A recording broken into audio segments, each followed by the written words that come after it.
저는 항상 크리에이터분들 높은 데서 만납니다. 일단 지리적으로 최대한 높은 데서 만나고요. 일부러. 창가에서 만나려고 해요. 오. 그래서 제가 항상 창문을 보면서 얘기해요. 지금 너가 그렇게 적게 나왔다고 하는 구독자 수는 여기서부터 저기까지 인구다. 왜 저 사람들을 무시하냐. 10만, 100만, 네. 1000만 저분들. 그 인구였으면 옛날 고구려 때 중국이 쳐들어갔다. 네.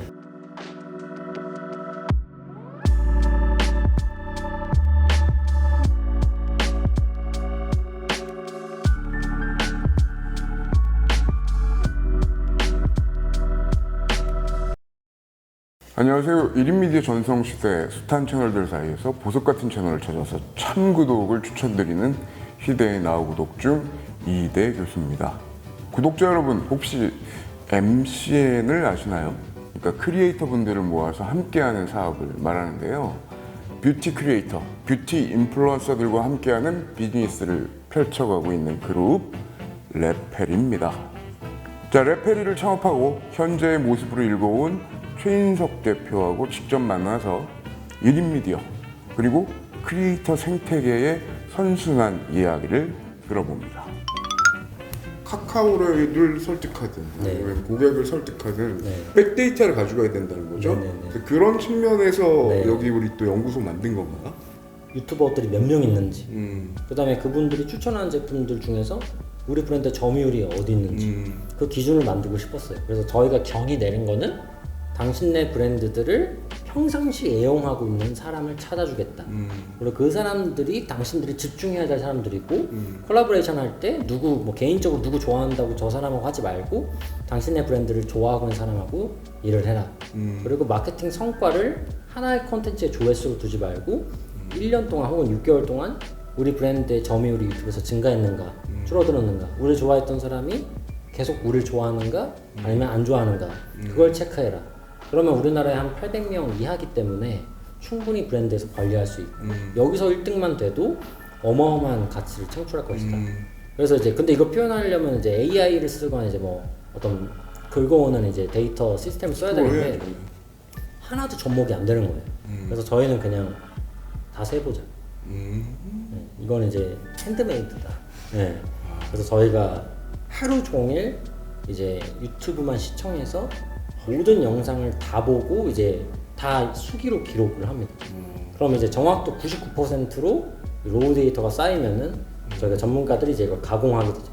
그 다음에 알고리즘이 나오죠. 그러니까는 이제 월별로 트렌드 리포트가 나올 수 있게 되는 거죠.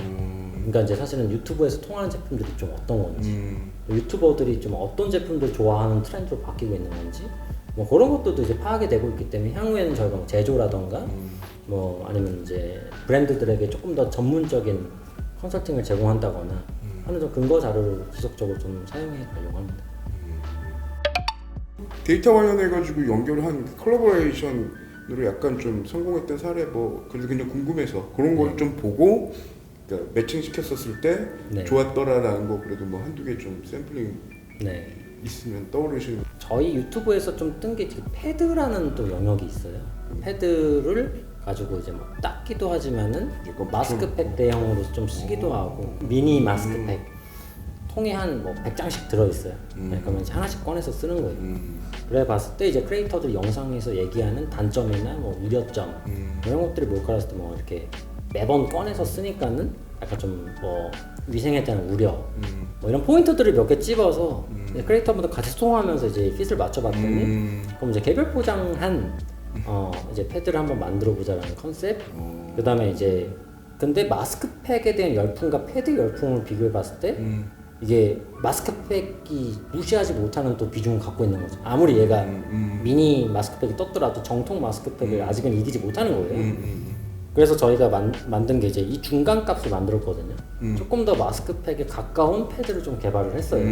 뭐 이런 방식으로 저희가 개발을 했을 때 소비자분들이 되게 최초의 제품으로 좀 인지를 해주셨지만은 사실상은 익숙한 개념들이 다 들어가 있기 때문에 유튜브에서 봤을 때 뭐 그 제품 같은 경우는 지금 올리브영에도 저희 PB 중에서는 좀 유일하게 좀 들어가 있고 또 레오제이님 자체도 이제 워낙 그 제품을 냈을 때 되게 업계에서 좀 약간 그래도 인정받은, 그래서 저희가 뭐 세포라가 한국에 진출했을 때 세포라에도 이제 일정 기간 입점이 됐었었고요. 뭐 이런 방식으로 저희가 제조 실험도 뭐 하고 네, 뭐 그런 사례가 있겠습니다. 역시 누구나 마찬가지지만 제일 힘들어하는 부분이 나오더라고요. 네. 슬럼프. 아, 네, 그렇죠. 그 전까지 나를 찾아줬던 분들이 뜸한 거죠. 네네네. 저는 항상 크리에이터분들 높은 데서 만납니다. 일단 지리적으로 최대한 높은 데서 만나고요. 일부러. 창가에 만나려고 해요. 어. 근데 그 이유가 뭐냐면은 그 누구도 그 질문을 해요. 네. 난 인기가 예전만치 못한 것 같다. 와. 혹은 이제 올라가더라도 나보다 더 성장한 사람이 있다. 그렇지, 그것만 네. 눈에 보이지. 그래서 제가 항상 창문을 보면서 얘기해요. 지금 너가 그렇게 적게 나왔다고 하는 구독자 수는 여기서부터 저기까지 인구다. 왜 저 사람들을 무시하냐? 10만, 100만, 네. 1000만 저분들. 그 인구였으면 옛날 고구려 때 중국이 쳐들어갔다. 네. 항상 그거를 얘기해주고 있고, 그 다음에 이제 의미를 찾아주려고 요즘에는 노력을 해요. 그러니까 요즘인데 이렇게 하면 해서 또 이제 다 설득되진 않아요. 그럼요. 네. 그래서 저 사람들이 나랑 무슨 상관인데요? 네. 그렇게 될 수 있잖아요. 인간이기 때문에. 그게 결국 나한테는 스트레스가 되고 오히려. 내가 저 사람들을 위해서 사는 건지 저 사람들을 이 나를 위해 사는 건지 막 헷갈리는 거예요. 그러니까 제가 잡아주는 거는 둘 다 아니다. 네. 너도 저 사람들을 위해서 사는 게 아니고 저 사람들도 당연히 널 위해서 사는 게 아니야. 넌 널 위해서 살아야 돼. 그건 맞죠. 네. 맞는 말이죠. 근데 그 널 위한 너의 꿈에 저들이 같이 있었으면 좋겠어. 라고 해서 얘기해 주면서 우리가 이거를 잘만 우리가 의미를 갖고 있으면은 단순히 화장품 뭐 트렌드를 만드는 게 아니라 이 사람들을 개선시킬 수 있고, 그러니까 우리가 봉사를 하면은 우리 구독자분들도 같이 봉사할 수 있는 거고, 우리가 뭐 하자 그러면은 구독자분들도 뭐 하려고 할 거고, 그러니까 이런 의미를 한번 찾아보자라고 했을 때 굉장히 좀 심리적 변화가 일어나고 어떻게 보면 조금 더 인생을 좀 즐기게 되면서 1000명이 남아도 나한테는 가치가 있다는 걸 알게 됐을 때 긍정적인 고민을 할 수 있도록 저는 내면 상담이 되게 중요하다고 봐요. 이왕지사 이제 풀 상대가 없어요. 없죠. 그게 저는 1인 크리에이터 분들의 좀 안타까운 한계고 제가 도와주고 싶은 부분들. 유튜브가 만들어낸 이 1인 미디어 이 문화 자체를 그전 인류는 겪어본 적이 없잖아. 아, 그럼. 그러니까 잘 된 사람도 자기가 어떻게 해서 왜 잘 됐는지가 자기도 모르는 사이에 됐고, 네네네. 그 다음에 어떻게 해야 될 그 다음에 대한 일종의 솔루션은 아무도 모르고 그냥 부딪히면서 알고 있는 네. 거잖아요. 그러니까 그러면 그럴수록 지금 대표님 얘기해 주신 것처럼 나는 누군가, 나는 그럼 뭘 위해 사는가, 뭐 이런 진짜 오히려 근원적인 얘기가 네. 솔루션이 되겠네. 아, 그럼 진짜. 네. 라이브 커머스라는 것도 방금 얘기했던 여러 가지 중에 또 하나의 새로운 문화처럼 이제 좀 올라가려고 하잖아요. 전망이랄 수도 있고 아니면 네. 여기에 전략일 수도 있고. 네. 저는 쇼 형태는 그냥 말 그대로 쇼로 끝날 거라고 보고 있어요. 근데 이제 중국의 이제 라이브 커머스가 성장한 것은 절대 라이브 커머스가 성장한 게 아니에요. 그러니까 이거를 이제 사람들이 잘 모르는데 제가 인플루언서로 비유했을 때 이렇게 위챗으로 어떤 카카오톡으로 자꾸 사고 있었던 거예요. 네, 그러니까는 어떤 일이 발생했냐면 질문이 이렇게 들어옵니다. 그러겠네. 네, 저희 채널도 마찬가지인 게 카톡에서 다 질문해요. 혹시 이거 뭐예요? 그러니까 이 질문이 동일한 질문이 한 100개, 200개, 300개가 들어옵니다. 네. 근데 그리고 그런 것들이 되게 친밀하게 들어오죠. 그러니까 다른 기업들은 그럼 가이드라인 만들어서 챗봇을 만드세요 이렇게 할 수 있겠는데 저희는 사람 대 사람의 대화이기 때문에 이게 챗봇으로 던져버리게 되면은 질문 그다음부터 안 하시거든요. 그러니까 안 산다는 거죠. 그럼요. 내 매출이 높아지고 있고 유저들이 되게 많아졌는데 나 혼자 다 감당을 와 못하고. 이걸 내가 뭐 계속 설명하기가 너무 힘들다. 근데 이때 LTE가 깔리면서 그냥 뭐 실시간 방송 한번 해볼래? 그러니까 얘네들이 카톡방 20개를 운영하다가 그냥 거기다 공지를 하기 시작한 거죠. 나 오늘 밤 7시에 그에 대해서 얘기할 거야. 그러니까 이 사람들이 들어와서 질문을 막 얘기하고 이 사람도 예상 질문 탑 10을 얘기하는 거죠. 네, 그러니까는 오케이 이해했어요 언니 오케이 하고 이제 스토어 가서 사는 거죠. 네, 그러다가 기능들이 발달하면서 여기에 이제 바로 결제 기능이 생기기 시작했던 거고 위챗이 그 안에 첫 번째 그거였고 두 번째가 알리바바 타오바오 스토어고 세 번째가 라이브 커머스. 이 3박자가 맞아서 한 방송당 뭐 심할 때는 광군절 때는 몇백억이 팔리는 그랬죠. 이런 일이 발생하는 거지. 지금처럼 우리나라에서 그냥 쇼 단위로 했을 때 갑자기 어떤 게 몇백억이 팔린다. 말이 안 된다는 거죠. 그 시대를 좀 이끌기 위해서는 이런 좀 자연스러운 라이브 커머스로 가게 될 거고 한 1, 2년 정도 소요되지 않을까 좀 보고 있습니다. 네. 심지어 코로나. 네.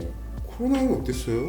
시장 전반적으로가 광고비라든지 뭔지를 좀 네. 줄이는 네. 상황이었으니까 영향이 네. 있었을 텐데 그쵸. 나중에 좀 더 뭐 네. 잘 타개를 해서 오시는 거라고 보면 될까? 일단은 뭐 타격은 있었습니다. 네, 분명하게 있었죠. 왜냐면 시장 이제 자체가 돈을 안 썼으니까. 네, 저는 이제 외계인이 와도 비비 쿠션부터 살 거라고 생각하는 주의인데 처음으로 그 이론이 무너졌던 한 해였어요. 왜냐면 이제 마스크를 쓰고 와야 그렇지, 되니까. 그렇지, 네, 이걸 바를 수가 없는 거죠. 그렇지.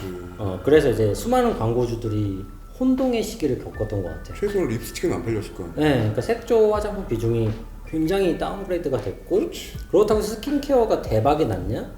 왜냐면 한 번 바르던 거 두 번 바르진 않아요. 그렇지. 네, 그러니까 그 수요는 똑같은데 색조가 죽게 됐고 스킨케어마저 국민들의 소비 성향 자체가 이제 어떻게 보면 생필품이라던가 다양한 지출처가 생기다 보니까는 감소할 수도 있는 리스크가 있었던 거죠. 또 크리에이터들도 침체가 됐죠. 왜냐면은 아무래도. 이분들이 해야 될 일이 맨날 스킨케어 얘기하면 안 되거든요. 왜냐면 스킨케어는 자주 안 바꿔요, 저희는. 예, 계속 바꾸면 안 되잖아요. 저희가 겪은 어떻게 보면 한국 뷰티 업계가 겪은 두 번째 위기였던 것 같아요. 근데 다만 이제 긍정적이었던 요소들은 아까 말씀해주신 비대면이 강화되면서 사람들이 이제 어쩌면 온라인은 조금 더 친숙해졌고 그러다 보니까는 전 라이브 커머스가 개인적으로는 한 2025년쯤 될 줄 알았어요. 맞아. 우리나라는. 네, 우리나라 같은 경우는. 근데 이게 처음에 온다고 했을 때 저는 솔직히 직원들한테 이거 안 될 거예요, 이랬어요. 왜냐면 제 예측과 너무 다르기 때문에. 그렇지. 근데 코로나가 심화되면서 비대면 플랫폼들도 더 진지해지고 진지해. 브랜드 분들도 희망은 라이브 아닌가라는 이제 희망도 좀 걸게 되시고 하면서 이게 좀 어떻게 보면 잘 된 거죠. 잘 되기 시작한 거죠. 그래서 어떻게 보면 저희는 위기도 겪었지만 또 어떤 희망의 요소도 저희가 준비가 많이 되어 있기 때문에 추천을 우리 레페리아 진짜 뭐 말 그대로 탑 뭐 클래스에 계신 분들도 있고 많은 분들 계시지만 그래도 또 추천을 좀 해주시면 제가 다음번에는 그분하고 좀 하려고 하거든요. 그래서. 직접 또 가르침을 주신 네네네. 훌륭한 크리에이터분 한 분 계실 때 해봉님이라고. 네네. 네.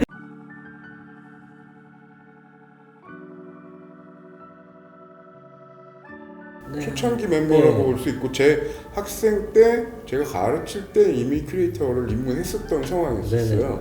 그 뒤로도 계속 이 레페리 문화에 네. 동조한다는 얘기네요.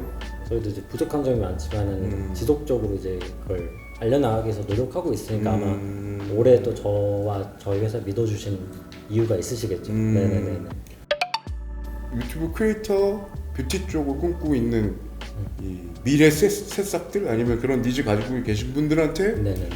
뭐 추상적 얘기보다는 네. 약간 팁 같은 쪽으로 좀 현실적인 얘기 해주실 수도 있나요? 어떻게 하면 레페리에 들어올 수 있나요? 이 활동은 창작 활동이고 순수해야 하며 그렇게 하기 위해서는 그냥 캐주얼하게 생각하시면 좋겠다 제발. 그리고 저희 회사에 오셔서 혹시 이제 오디션을 보더라도 이런 사람들 저희는 조금 더 선호하거든요. 네, 뭔가 마음이 편안하고 어떻게 보면 장기적 성장을 얘기할 수 있는 사람들. 근데 저희는 이제 아무 차별 없이 선발을 하면 되니까 카메라를 아예 만지지도 못해도 상관없어요. 네. 말이 되나? 그래도 왜 우리 심리적인 거 있잖아요. 구독자 몇 이상은 돼야 뭐 이런 느낌? 그런 건 아니다. 네, 이제 요즘은 워낙 또 유튜브가 친숙해지다 보니까 아까처럼 그냥 캐주얼하게 시작하신 분들이 하다 보니까 너무 재밌어서 지원했어요. 또 있긴 한데 저희는 이제 원칙적으로는 원래는 아예 안 할수록 선호합니다. 아유 네. 재밌다. 네, 왜냐면은 그래야 이제 초반에 좀 더 어쩌면 많은 것들이 어떻게 보면 들어가죠.